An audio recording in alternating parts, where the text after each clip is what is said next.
স্বাচ্ছন্দ্য নষ্ট করে দেয় তিনটা জিনিস। একটা আওয়াজ করে উত্তর দিতে হবে, কয়টা জিনিস? এক হচ্ছে অসুস্থতা। আমরা যদি অসুস্থ হয়ে পড়ি তাহলে দুনিয়ার স্বাদ আল্লাহ তারা আমাদের গ্রহণ করতে মনে চায় না, ঠিক কিনা? সুস্থ থাকলে সবকিছু খুব ভালো লাগে, নাম্বার ওয়ান।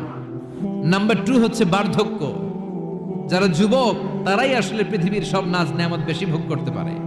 বার্ধক্যের করাল গ্রাসে যখন কেউ আক্রান্ত হয়ে যায়, বয়সের ভারে যখন নুজ্জ হয়ে যায়, সে কি যুবকদের মতো পৃথিবীকে ভোগ করতে পারে? কথা বলেন। তিন নাম্বার হচ্ছে মৃত্যু, the death. The most certain thing in our life is death, but the most uncertain thing in our life is the time of death.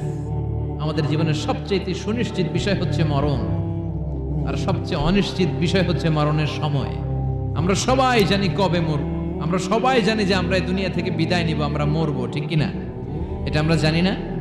জানি, কিন্তু আমরা কবে মরবো এটা কি কেউ জানি? চিল্লায় বলেন। তাহলে এই তিনটা জিনিস দুনিয়াতে আমাদের সুখ, স্বাচ্ছন্দ্য, স্বাদ আল্লাহকে নষ্ট করে দেয়। আল্লাহ বলবেন এই তিনটা জিনিস যেহেতু তোমাদের সুখকে নষ্ট করে, জান্নাত থেকে এই তিনটা জিনিসকে আমি আল্লাহ আউট করে দিলাম। এক